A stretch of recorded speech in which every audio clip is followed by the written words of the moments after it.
نحمده ونصلي على رسوله الكريم أما بعد فأعوذ بالله من الشيطان الرجيم بسم الله الرحمن الرحيم فأما الزبد فيذهب جفاء وأما ما ينفع الناس فيمكث في الأرض كذلك يضرب الله الأمثال صدق الله العظيم وصدق رسوله النبي الأمين المكين الكريم ونحن على ذلك لمن الشاهدين والشاكرين والحمد لله رب العالمين.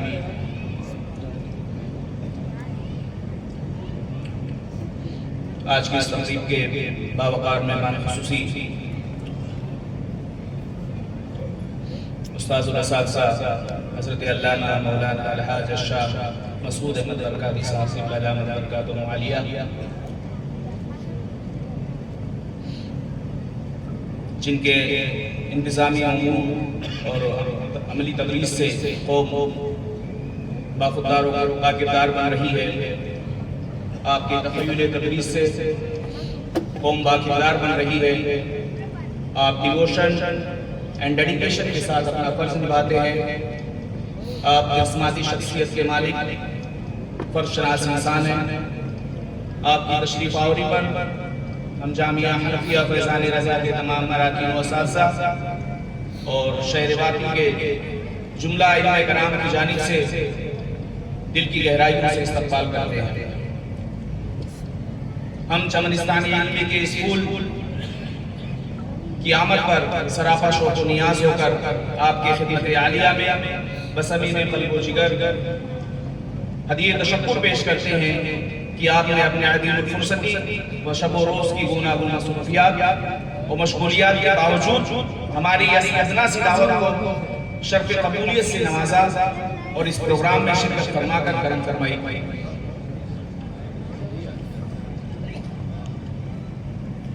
اور دور و نزدیک سے آئے ہوئے مہمان، بالخصوص محترم و مکرم عالی جناب الحاج شیخ محمد عیسیٰ صاحب مخیر قوم و ملت، عالی جناب رسول اللہ خان صاحب، محترم و مکرم عالی جناب الحاج شہنشاہ خان صاحب، محترم و مکرم عالی جناب وحید اللہ خان صاحب اور آپ تمامی حضرات کا تقریب حاضر میں خیر مقدم کرتے ہیں۔ عزیزان محترم، آج کی عظیم الشان تقریب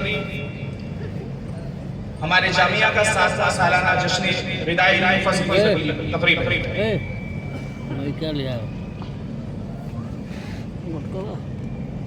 آپ حضرات نے دیکھا کہ کل ایک کتنا شاندار مجلس ہوئی، بہت ہی شاندار مجلس ہوئی۔ آپ حضرات نے دیکھا کہ تقریباً 45 بچوں نے سند و علم فضل حاصل کیا اور جامعہ نے ان سے یہ عہد لیا کہ وہ جہاں بھی رہے اپنے اپنے علاقے میں دین و سنیت کی تبلیغ کرتے رہتے۔ عزیزان محترم، کوئی قوم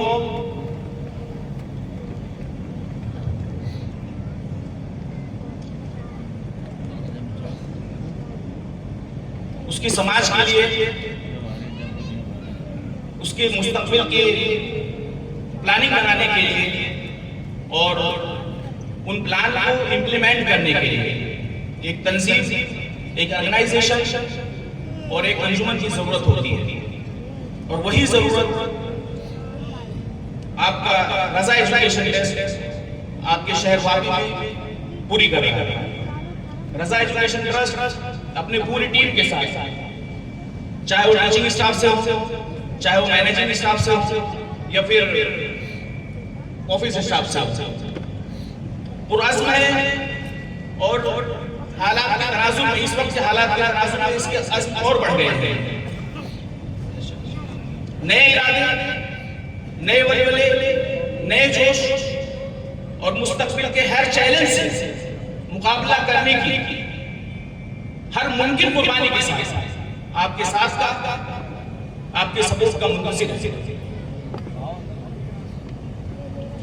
الحمدللہ آپ ہمیشہ جامعہ کا سپورٹ کرتے ہیں. جب بھی ضرورت پڑتی ہے، جیسی بھی ضرورت پڑتی ہے، آپ نے ہمیشہ قدم با قدم شانہ بہ شانہ جامعہ کا ساتھ دیا ہے. ہم آپ کے مشکور ہیں. اور ہم جامعہ کے تمام معاونین، چاہے کسی نے 1 روپے دیے ہوں یا 1 لاکھ روپے دیے ہوں یا اپنا قیمتی مشورہ دیا ہو یا اپنا قیمتی وقت دیا ہو، ہم آپ تمام ہی حضرات کے شکر گزار ہیں.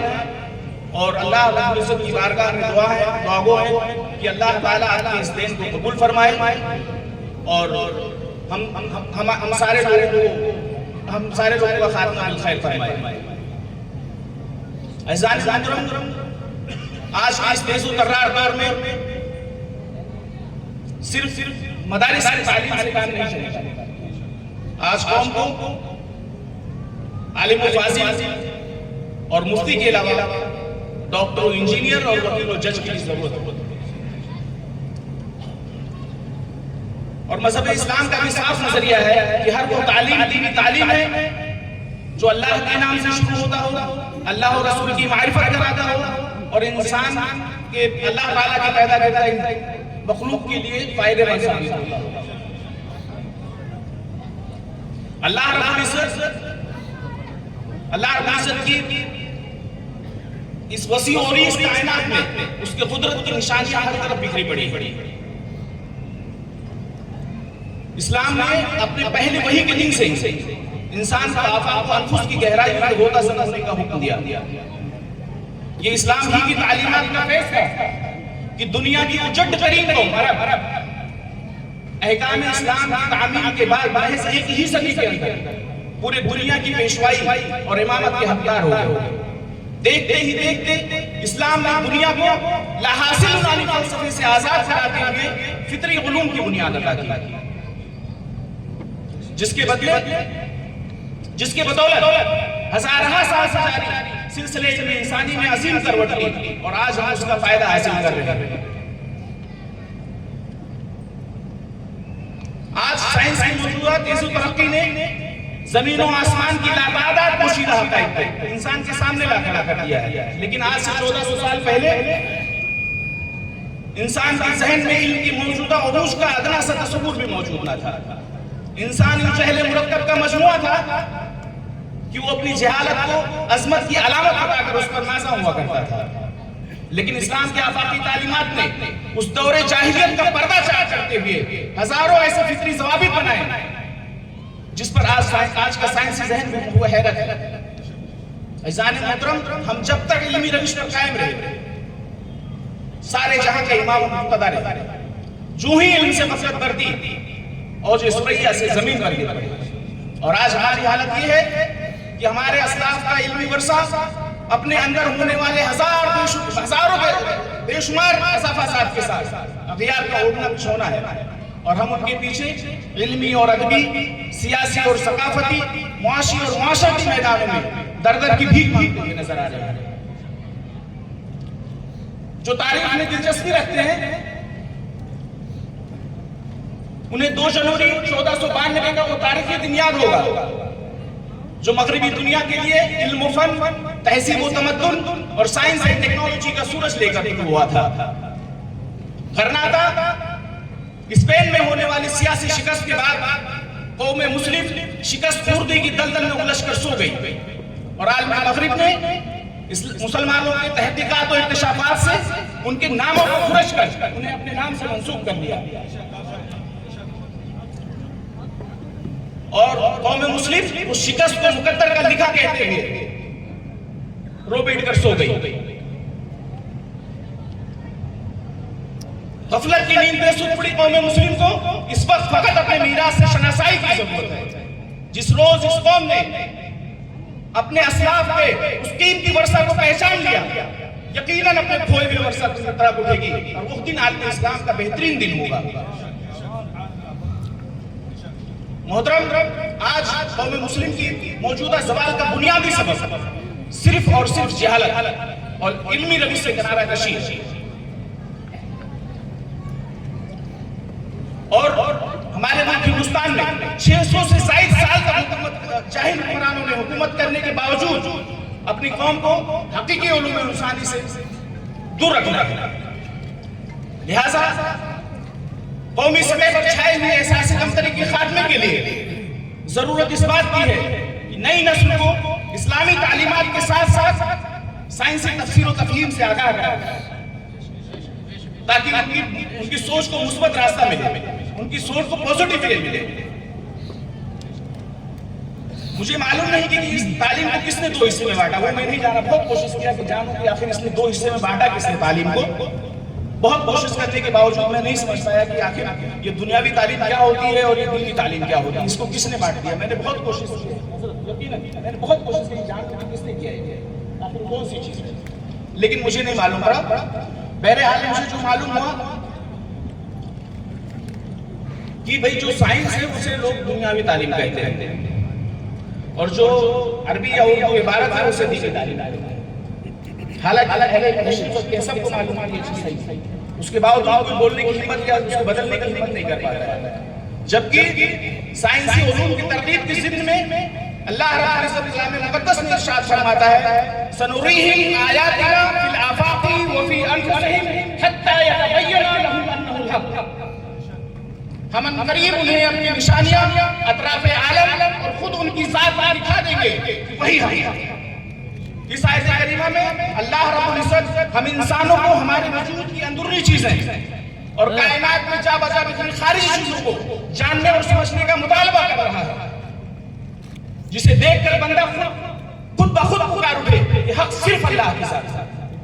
اور اسی آیت کریمہ سے ایک اور بات کی وضاحت ہو جاتی ہے کہ اگر مخلوق پر سوچ بچار مثبت انداز میں کی جائے، اگر مخلوق پر ریسرچ جو ہے پازیٹیو وے میں کیا جائے تو اس سے لامحالہ ہے کہ انسان کو خالق کی معرفت نصیب ہوگی اور وہ بے اختیار پکار اٹھے گا ربنا ما خلقت ھذا باطلا، اے ہمارے رب تو نے یہ سب تدبیر اور قرآن عظیم کی ایک مشہور و معروف اور عظیم سائنسی پیشن گوئی جس واقعہ کو آپ میں سے تقریباً اہل عشق سب جانتے ہوں گے، جو جولائی 1969 میں امریکہ کے خلائی ادارہ ناسا نے ایک عظیم تاریخی کارنامہ انجام دیا تھا۔ اس واقعہ کو قرآن مقدس نے 1400 سال پہلے اعلان کر دیا تھا وَالْقَمَرِ إِذَا اتَّسَقَ لَتَرْكَبُنَّ طَبَقًا عَنْ طَبَقٍ فَمَا لَهُمْ لَا يُؤْمِنُونَ۔ اللہ تعالیٰ نے چاند کی قسم کھا کے فرمایا کہ تم یقیناً ایک طبق سے دوسرے طبق تک جاؤ گے، یعنی ایک سیارے سے دوسرے سیارے تک پرواز کرو گے، ایک سیارے سے دوسرے سیارے تک پرواز کرو گے۔ اور اہل علم تشریف رکھتے ہیں کہ لَتَرْكَبُنَّ رقبہ سے مشتق ہے جس کا معنی ہے کسی پر سوار ہونا، گویا لَتَرْكَبُنَّ لفظ اس امر پر دلالت کرتا ہے کہ یہ اوپر جانا، یہ چاند پر جانا کسی سواری کے ذریعے ہوگا، اور اس سے اور لَتَرْكَبُنَّ جمع کا صیغہ ہے جس سے یہ حقیقت بھی آشکار ہو جاتا ہے کہ وہ کم سے کم 3 لوگ ہوں گے جو زمین سے چاند کی طرف پرواز کریں گے۔ اور اس کے بعد کی آیت فَمَا لَهُمْ لَا يُؤْمِنُونَ بتاتی ہے کہ وہ تینوں غیر موجود ہوں گے۔ چنانچہ ہم نے دیکھا کہ اپولو 11 میں تسخیر ماہتاب کے لیے جانے والے مسافر 3 ہی تھے اور تینوں غیر موجود۔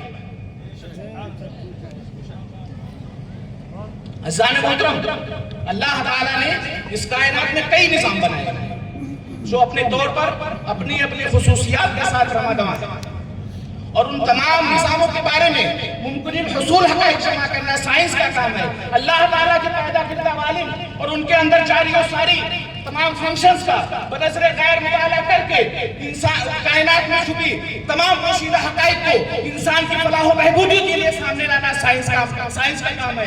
لہٰذا دور حاضر میں دین کی صحیح اور نتیجہ خیز اشاعت کے لیے ضروری ہے کہ ہم ایسے ادارے بنائیں جہاں ہمارا بچہ دین اور سائنس دونوں کی تعلیم حاصل کر کے اپنے دین و دنیا کو کامیاب بنائے۔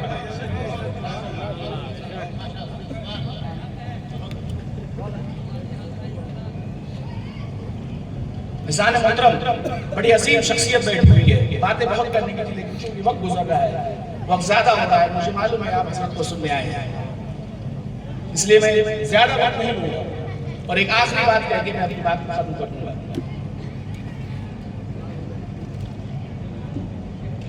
دنیا میں کوئی قوم محض اس وجہ سے سروائیو نہیں کر سکتی کہ وہ 1000-2000 سال سے موجود ہے، یا اس قوم نے کچھ مفید خدمات انجام دی ہیں۔ محض تاریخ کے دم پر کوئی ادارہ، کوئی تحریک، کوئی انجمن، کوئی فلسفہ نہ چلا ہے نہ چلے گا۔ اللہ تعالیٰ کا جو نظام اس کائنات میں جاری و ساری ہے، جو ہمیں قرآن و سنت کے مطالعہ اور تاریخ کے مطالعہ کرنے سے معلوم ہوتا ہے، وہ بقائے انفع نفع نفع۔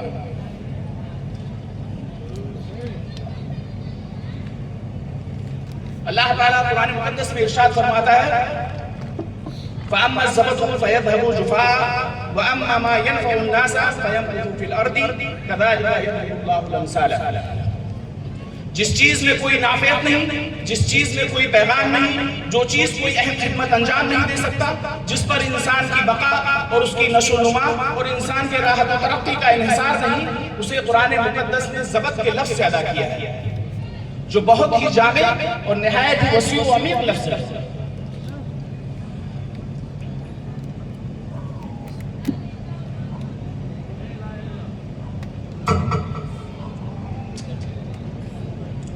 چونکہ ہم لوگ پروفیشنل تو ہے نہیں، سب کی بات کہتے ہیں تو ہونا ہی ہے۔ قرآن مقدس نے اس کو ضبط کے لفظ سے ادا کیا ہے، جو بہت نہایت وسیع و عمیق لفظ ہے۔ معنی کے اعتبار سے ضبط فعل کو کہتے ہیں، جو اپنے اندر کوئی ہستی نہیں رکھتا، جس کے اندر ثبات و استقامت کی کوئی صلاحیت نہیں۔ یہ پانی کے جوش کا ایک خارجی ظہور ہے، جس کے اندر کوئی استقرار نہیں، کسی کو کوئی فائدہ نہیں پہنچا سکتا، اس کے اندر باقی رہنے کی صلاحیت موجود نہیں۔ اللہ کا قانون اجازت نہیں دیتا کہ ضبط زیادہ دنوں تک باقی رہے۔ اگر سمندروں کا جہاز اور پانی کا پین باقی رہنے لگے تو جس کو باقی رہنا اس کے لیے مشکل ہو جائے گا۔ وَأَمَّا مَا يَنْفَعُ النَّاسَ، وہ چیز جو لوگوں کو نفع پہنچانے والی ہو، فَيَمْكُثُ فِي الْأَرْضِ، ٹھہر جائے۔ اگر آپ چاہتے ہیں کہ آپ کی تہذیب باقی رہے، ہندوستان میں آپ کا وقار باقی رہے، تو آپ کو اپنے اندر نافعت پیدا کرنی ہوگی، آپ کو یہ ثابت کرنا ہوگا۔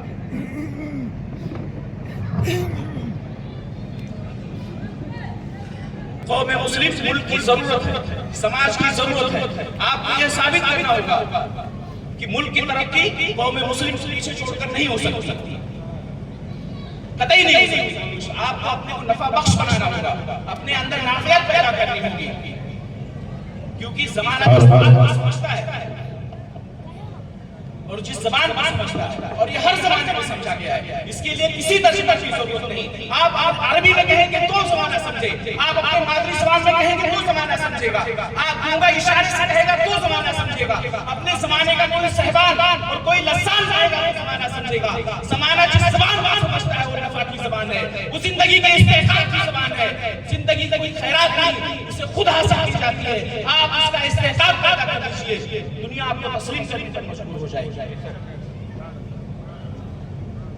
آج ہمارے بچے دوسروں کے اسکولوں میں جا کر تعلیم کے نام پر بے حیائی، بے پردگی سے کرا رہے ہیں، وہیں سے ہماری ماضیاں اختلاط کا شکار ہو رہی ہیں، ایجوکیشن کے نام پر شرک کروایا جا رہا ہے۔ لیکن ہم خواب خرگوش اپنے اور اپنے بچوں کے مستقبل سے بے پرواہ۔ آج اتنے بڑے شہر میں ایک اسکول نہیں بنا ہے، پورے ضلع ولساڑ میں ہمارا ایک بھی ہاسپٹل نہیں، لاکھوں لاکھ مسلمانوں کی آبادی میں کوئی ایک مسلم لیڈی ڈاکٹر نہیں ہے جہاں ہم بھائی مسلمان اپنی بہن بھائیوں کا علاج کروا سکیں۔ میں حقیقت بیان کر رہا ہوں، یہ سارے لوگ جانتے ہیں۔ پردے کی بات کرنے والوں، آپ کیوں نہیں سمجھتے ہو اس بات کو کہ ہم کو کیا کرنا چاہیے؟ کیا ہم اتنے کمزور ہیں کہ ہمارے پاس پیسے نہیں ہیں؟ ہمارے پاس پیسے ہیں، اگر ہم چاہیں تو سب مل کر یہ سارے کام کر سکتے ہیں، لیکن اصل بات یہ ہے کہ ہم میں کچھ بڑا کام کرنے کے جذبے کا فقدان ہے، ہم بے مقصد سے کرنے کا عادی ہیں۔ ہم سب تجارت ہیں، سب کو معلوم ہے کہ نفع اور نقصان کیسے ہوتا ہے، لیکن پتہ نہیں کیوں خود اپنے گھر میں نقصان کر رہے ہیں، اپنی معاشیت کو تباہ کر رہے ہیں، لیکن یہ بات سمجھ میں نہیں آ رہی ہے کہ ہم اپنا نقصان کر رہے ہیں۔ کوئی بندہ اس کے اندر ایسا ایک بھی آدمی موجود نہیں ہے جس کا ہر مہینے میں 5 سے 10 ہزار روپیہ غیر اسکول والا نہیں لے لیتا ہے۔ دوسری قومیں تجارت کے طور پر اس پر چلا رہے ہیں. وہ آپ کے ایک بچے سے کم 1000 روپے پروفٹ رکھتے ہیں اور اپنے مذہب کی تبلیغ و اشاعت بھی کرتے ہیں.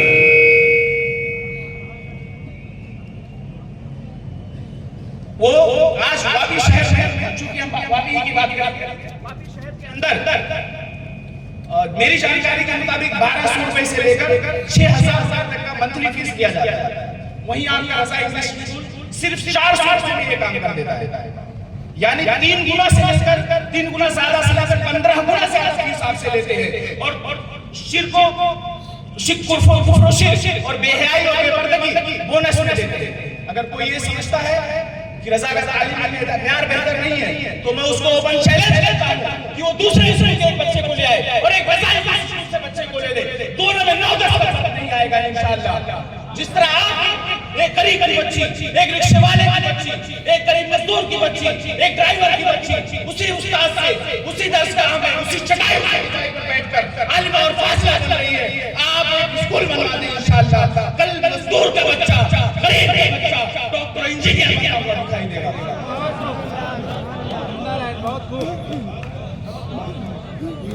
اتنی بڑی شخصیت ہے کہ میں بات نہیں کر پا رہا ہوں چونکہ میں حضرت کا وقت لے رہا ہوں. پھر بھی حضرت نے کرم فرمائی کہ مجھے 10 منٹ کا وقت دیا، شاید اس سے زیادہ بھی ہو چکا ہے. میں ایک آخری بات کروں گا. میرے دوستو، یہ ایجادات کا دور ہے، سائنس اینڈ ٹیکنالوجی کا دور ہے، ایجوکیشن کا دور ہے، ہتھیار سے زیادہ قلم کا دور ہو گیا ہے. میرے بھائیوں، حالات کو سمجھو اور اپنے بچوں کے مستقبل کو بچا لو. مجبور محض ہو کر زندگی مت گزارو. اللہ تعالیٰ نے ہمیں اشرف المخلوقات بنایا ہے. ہم ایک 10 لاکھ کما سکتے ہیں، بس شرط یہ ہے کہ خلوص و حوصلہ مندی کے ساتھ ہمیں عملی کوشش کرنے کی ضرورت ہے. شاعر کہتا ہے، بے عمل دل ہو برسات سے، بے عمل دل ہو تو جذبات سے کیا ہوتا ہے، دھرتی بنجر ہو تو برسات سے کیا ہوتا ہے. ہے عمل لازمی تکمیل تمنا کے لیے، ورنہ رنگین خیالات سے کیا ہوتا ہے. انسان محترم، انسان کو ہر وقت جس کے لیے وہ پیدا کیا گیا اور حقیقت میں جو چیز کام آنے والی ہے اور وہ خدا کی مرضی اور اس کے خوشنودی حاصل کرنے کا شوق و جوزہ ہے. یہ چیز اگر اس کے اندر نہیں ہے تو چاہے وہ بہت بڑا ادیب ہو جائے، بہت بڑا مقام خطیب ہو جائے، پورے شہر واقعی کی دولت اس کے پاس جمع ہو جائے، 10-15 بنگلے بنوا لے، یا پورے دنیا کا امیر ترین شخص ہو جائے، اس دولت سے محروم رہے گا. حقیقت میں جو کام آنے والی چیز ہے وہ خشیت الہی ہے، وہ خدا کی مرضی ہے اور اللہ کی مرضی کی تلاش ہے. عزیزان محترم، ہمیں اونچے سے اونچا ارادہ کرنا چاہیے، اچھی سے اچھی آرزو کرنی چاہیے. ہم یہ آرزو کریں کہ جو اللہ نے اپنے محبوب بندوں سے لیا ہے وہ کام ہم کریں گے، اللہ کے ولی اور دوست بن جائیں گے اور اللہ کے بندوں کو زیادہ سے زیادہ فائدہ پہنچائیں گے. اللہ تبارک و تعالی ہمیں نئے کام کرنے کی توفیق عطا فرمائے اور ہمیں ہم سے دین کی خدمت دے. میں آپ تمامی حضرات کو بالخصوص اہل علم کو گواہ بنا کر اپنے رب کی بارگاہ میں توبہ کرتا ہوں اپنے تمام گناہوں سے اور اپنے تمام باطل نظریات سے. مولا، جو کچھ میں نے کہا اس میں جو جائز باتیں تھیں، اچھی باتیں تھیں، وہ سب تیری جانب سے تھی مولا. جو ناجائز یا غلط باتیں میری زبان سے نکلی ہے یا کسی الفاظ کی غلط تشہیر ہوئی ہے تو میری غلطی ہے، میری کم فہمی ہے، میری جہالت ہے مولا، اسے معاف فرما دے. استغفر اللہ ربی من کل ذنب. السلام علیکم.